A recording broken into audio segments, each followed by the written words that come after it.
Okay, so thank you everyone. Sorry that you had to wait so long. Had to get with Eric afterwards and some things that we had to do running around. So I'm going to do the end of day update. And we go back into the courtroom. And first thing I want to say is I finally got to feel what it felt like to be a juror. Because all day long we would get to the best part and we would get to something that was really exciting. And they say, okay, multiple times they're like, well, I'm going to challenge his testimony here. I'm going to pull out this piece of evidence. But this evidence is sealed, and so everyone needs to leave the courtroom. And I definitely got to see from a different point of view, like what the jurors are actually feeling and seeing as they're only introduced so much evidence. And I know, even for Eric, it was really hard for us today. We're sitting there, and it's just like we're so into this, and we're so frustrated. Like here, Dan Love is finally here. Things are finally happening, and he was such a hostile witness for either side. And so we'll go back in, and Ryan Bundy is finally allowed. He's allowed to speak now. And Ryan Payne's lawyer is finished with Dan Love, and he did such a great job today. You could see the camaraderie. Everything was working as a well-oiled team. You can see they're really getting into it together. He's very respectful. I can see why he does well. I didn't get to see him in Oregon, so this is my first time watching him actually work. And him and Ammon together, the whole team, everyone really came together. So he asked a lot of really great questions. Dan Love was a hostile witness. He didn't want to answer pretty much anything, and he answered a lot of I don't knows or I don't recall. He was asked, did you make the fence? Did you ever see any of the prosecutors come over the fence? Or prosecutors, did any of the protesters actually make it over that fence? Because he keeps saying that these armed people were coming to assault them, but yet none of the protesters actually went over the fence. Did the sheriff tell you that they would make sure? He talked about when his brother Ammon had spoke to him and told him that they were just going to get the cattle and they were going to go back, and he assured him that they wouldn't touch any of their things. And he said, did the sheriff tell you that they would go and make sure that he would keep his word, or I would keep my word? And Dan Love says, no, that was a request I made of them. And he's talking about why he felt the need to grab everything up and what did he say? If it wasn't nailed down, get it out of here. And so he doesn't say that he tells people to destroy or ruin evidence, but he's saying that I pretty much told him to sweep the trailers and get everything. If it's not nailed down, it goes. And he says it was his request of the sheriff, and he didn't believe it was going to happen. It was asked if he returned to the site, and if so, if it was while the equipment was still there. He was unaware of any equipment that was damaged. He was asked that, and he said he was unaware. He never made it back when the equipment was still there. Dan Love got on the stand and testified that an angry armed mob and men were coming, and that's why they were forced to turn over the ICP. And so he asked, so you testified that, but did they come? And Dan Love says, yes, they came. They raised an ultimatum to attack the ICP, and that is why I surrendered. And so here we have Dan Love being hostile towards the Bundys, being hostile towards the protesters. And then they talk about, besides Dave Bundy and the cameraman that you asked to come over the fence, nobody else did. A lot of his testimony was about false information going out on social media. And that a big part of Dan Love's problem was that they had a communications plan, and in that communications plan they were supposed to put out their own story. He says the actual facts, but he's saying that these snipers and there was all of this media, even the mainstream media was putting out this narrative, and they weren't responding to it at all, and that was not part of his command. Part of his plan was that there were going to be communications with the media, with the people. And but he doesn't recall any of the other parts of the plan or exactly what the plan was. he was asked if the plan was also to include disinformation. And he says he doesn't recall that part of the plan, if it was in there or not. They talked about this computer, the same computer that is gone missing, the undercover computer, and the fact that you were able to use that undercover computer to view things that you wouldn't normally be able to view on a federal computer, is what he's saying. And he's saying that it's so, the federal government blocks bad words. They block iffy websites, and he's saying that he uses that to sometimes view some of those things. And so there was questions asked, well, was it used to make an alias, to make communications outward? I kept writing this question in my book, but I was like, would you use this laptop to view the false information being brought out on social media? He's bringing all of this about the false information, and he wasn't able to get his side of the story, or the factual side of the story out. But nobody asked if the computer would be used to view that false information. It was also asked if he would have loaned the computer out to someone else. He was asked a couple times about the misinformation. He keeps saying that he doesn't recall that part of the plan. And then there's a lot of talk about notepads again. So when the trailers were swept, he went back to his command center, and when he got inside, there was maps ripped off the walls, his notebook was gone, which we talked about, and some binders were gone. And he keeps claiming that this stuff was gone, so he doesn't know who swept everything. He knows it was a command. He doesn't know if he said it to someone. He doesn't know if it went out on the radio. He doesn't know any of that.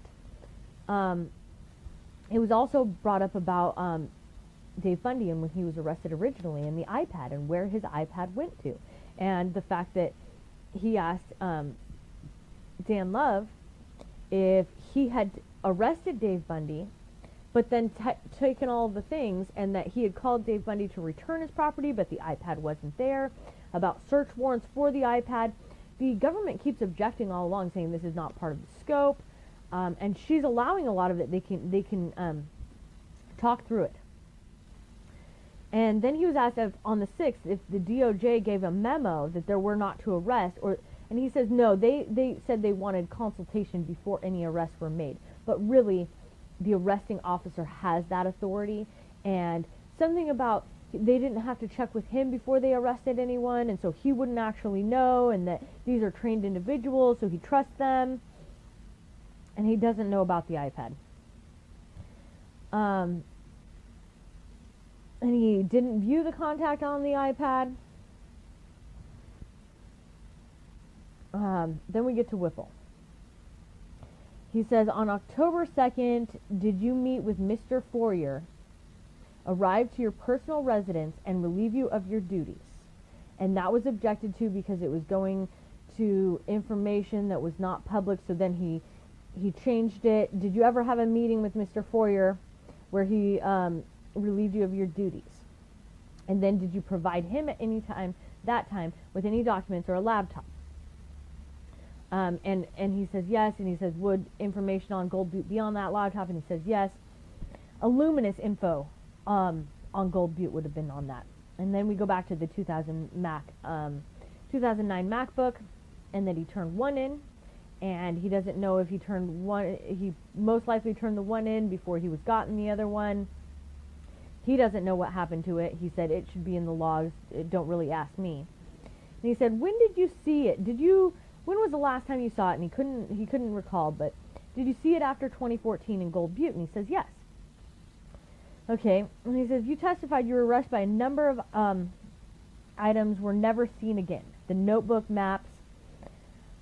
He would like the notebook back because it documents incidents that were happening that Dan Love, and this is Dan Love, he would like his notebook back because it documents incidents that are happening that he disagreed with, and he's saying that I could prove that people from Washington were telling me what to do, and they were going against the incident command and the plan, but he cannot say what the plan was. He refuses to answer any information about what actually the plan was. All he can say is, I've had this notebook. People from D.C. were making the decisions over my head, which shouldn't have been possible because I was the ICP commander. It's all in the notebook disappears. So he's turning himself into a victim again. He asked if the notebook contained any of notes on the water system and the crowd in the incident on the 9th. And he said yes, probably.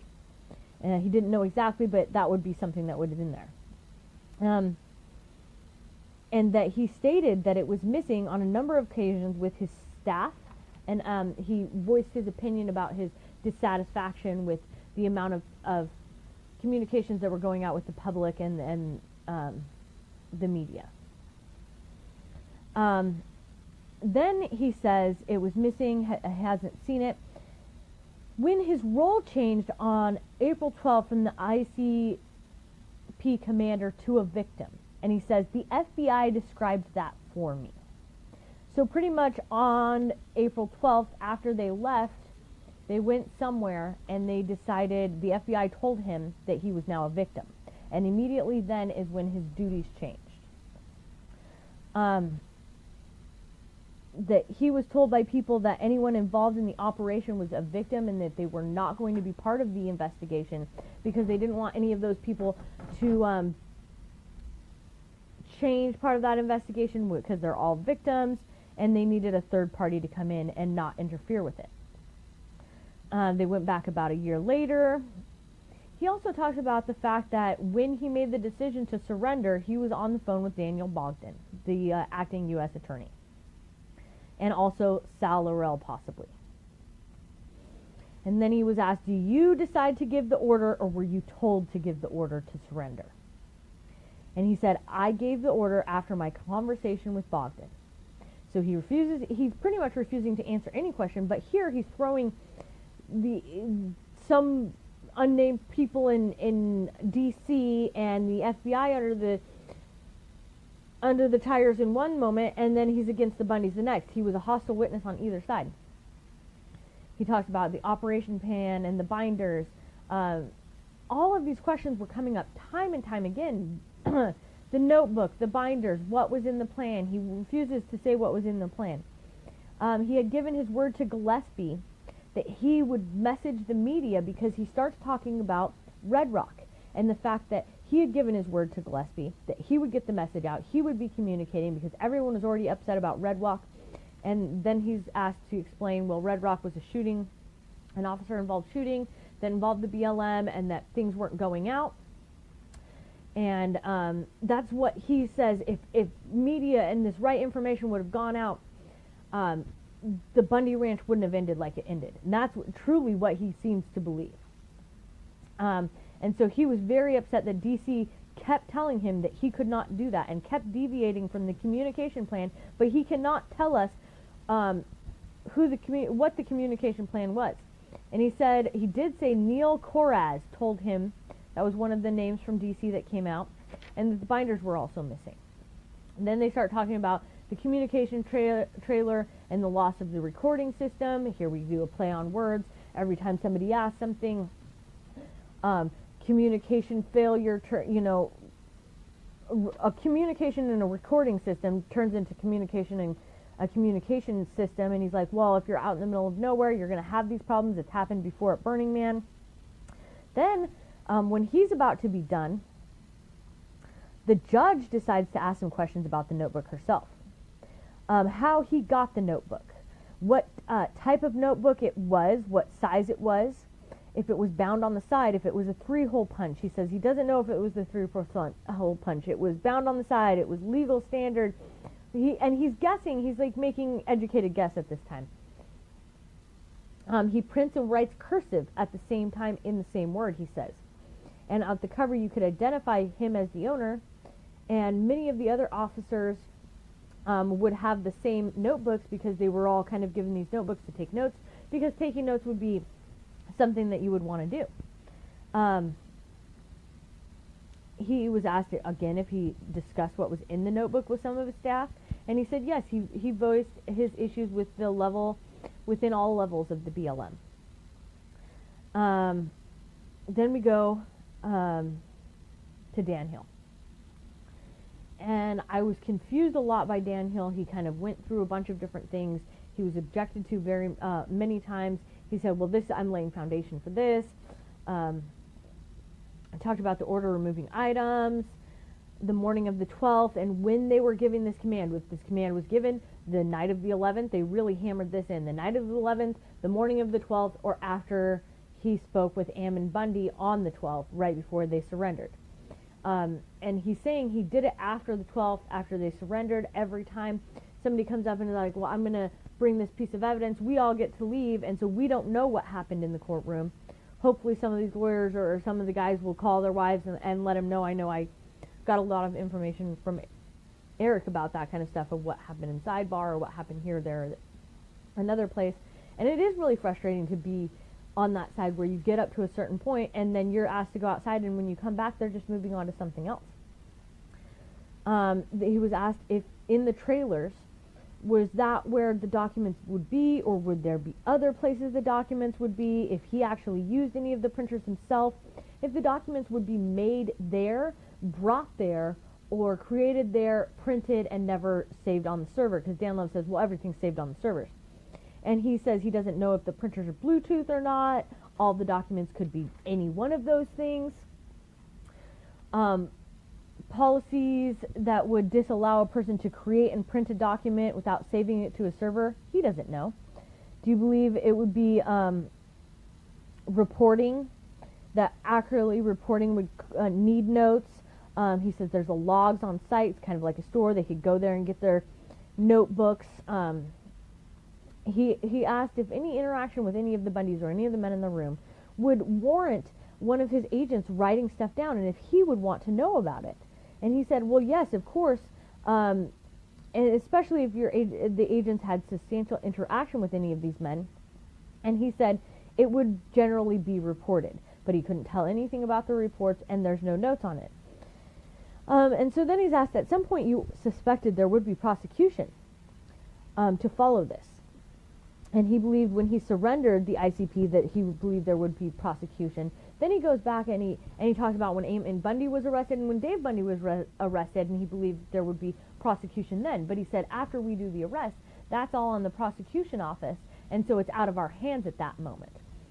And so then he says, well, at the end he says, well, so when did you start to think that the prosecution was going to, or that there would be prosecution? Would it be after the phone call with Daniel Bogdan? Or would it be after the arrest of Dave Bundy? Here, he said both of those things, and so he's kind of stuck. And then he asked about an investigation team, and Dan Love's joking around. He's like, oh, well, that was what it was called. These people whose jobs were to track the movements of the Bundy family and other people. Like they talk about all these, what do they call them? Bolos. The people who had bolos for him, but he couldn't talk about anyone who had bolos for them, but he knew that there were people with bolos. Then he talks about the MOAs, and a MOA is a memorandum of action, or it's their report afterwards. And he talks about, I'm a lawyer, I work with MOAs all the time, and many times your MOA has handwritten notes that are stapled to the back of it, because your MOA is on site when something's going on site, and so you're writing these things down, and you attach them to the back of the MOA. And he's saying here, we have all of these MOAs, and there's no handwritten notes with them. So here, Dan Love is saying that he took notes himself, his notebook went missing, that notebooks were provided to other people were taking notes, all the notebooks are missing, and there are no handwritten notes with any MOA. So basically they're saying, where is any of these handwritten notes? Dan Hill, I think it is Dan Hill, Dan Hill and Dan Love get really irritated with each other. They're going back and forth. And I almost want to say that I thought, there was moments in there where Dan Hill reminded me of Trey Gowdy and when he's talking with the FBI director. There was times where he's asking these questions, and then he just punches them 1-2. So when was it? Is it when you thought that the prosecution was going to happen? After you talked to Bogdan, or after the arrest of Dave Bundy, both were a week apart from each other? And they're big telltale signs. Stephen Myrie is getting frustrated. The FBI agents in the room are getting frustrated. You could literally, it felt like it could go to blows at any moment. Dan Love's getting frustrated over a computer from Salt Lake with everyone in the room. And mind you, they did have a person that went to Salt Lake to sit in the room with Dan Love and his two, so he brought two lawyers, and then one of the lawyers went to sit and make sure that there weren't notes passing, which at one moment I saw him get a notebook. He was wearing glasses at a time, and then he takes them off, and then doesn't wear them for a very long time, so I don't know if that was a prop or what was going on there. But, I mean, the atmosphere in the courtroom, it was intense. The judge was, like, almost laughing and giggling at sometimes, like, you know, what, it's almost like a circus, like, what's going on here? You know, Myrie's being frustrated by the questions that are being allowed to be asked, the judge allowing them to continue certain questions, shutting them down at other times, being a lot fairer than I've ever seen her be, or acting that way because she knows that it worked against them in the last one. And then he was asked at multiple times if he ever even just saw one of his officers write something down. And then they talked about how they had debriefings twice a day, and if he ever saw any people writing anything down. And he says, well, in a dark room you can only see up to 3 faces, and I don't pay attention to when people are writing. I'm in charge of so much, and so I'm not really paying attention to that. And they really bring up the MOA thing. They say there's no notes here, and he believes Dan Love says, talking about if the sheriff was not able to stop the crowd, and he said, I believed if that crowd wanted to destroy the property after the BLM left, that they would, and there was not a damn thing Metro could have done to stop them. And that's why it was so important to sweep and get everything out. So basically, he is now slamming Metro, telling them they're not even capable of doing their job. Slamming the FBI and whoever's talking to him from D.C., Daniel Bonden, and the Bundys all at the same time. He was a hostile witness from everyone, and the government never even got into cross-examinations. Then he comes back in, you know, we're all sent out because they're going to bring up another piece of evidence, and so we're all sent out again, and Dan needs everyone needs a break, and we're kind of going through this because we're supposed to end court. I mean, we weren't even supposed to be there until 4 something. It wasn't supposed to take that long. There was supposed to be Szymanski coming in to also testify. We never got to her, and the government never got to cross Dan. So I'm not sure if he's, there was talk that he wasn't going to be available tomorrow. I'm not sure if they've changed that and he is going to be available tomorrow, or this is it. But at the very end, it got even more intense when he was asked if he ever went to Boulder and stayed in a hotel. And he said no. And then they wanted to bring up something else that they made everyone else leave. And I mean, it got intense in that room. You could tell by his answer, different people were getting excited. It sounded like they could prove that he did get a hotel in Boulder, that was possibly one of those places where everyone had gathered together and made their MOAs. I'm not really sure because, once again, we're all kicked out of the courtroom. So I'm really excited to see what is going to happen tomorrow. I'm really excited to see Dan Love in the courtroom because, I mean, as soon as you put someone in there, even when he tries to lie, he's showing truth. And it's just, we needed Dan Love in the first couple trials. I believe if Dan Love had showed up in either one of trials, Eric would have been fully acquitted. And we're happy to see, this team working together. They really seem like they've got this, and they're kicking butt. And I'd really like to hear about Szymanski. I know from previous trials that she was in communications with Robin Kirkham, that she didn't trust Dan Love. So tomorrow we're going to have a government witness that is going to probably be very pro-government and very anti-Dan Love, and so we're going to see a whole nother side tomorrow. And we're also supposed to have the calendar call.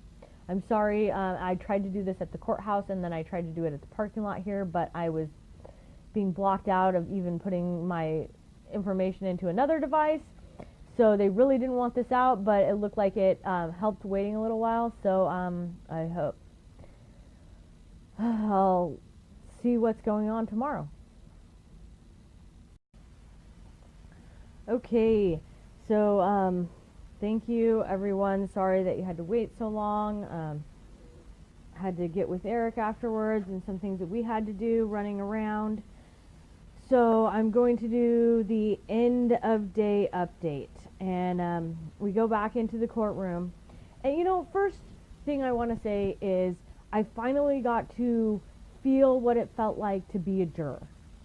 Because all day long we would get to the best part and we would get to something that was really exciting. Protesters actually make it over that fence, because he keeps saying that these armed people were coming to assault them, but yet none of the protesters actually went over the fence. Did the sheriff tell you that they would make sure?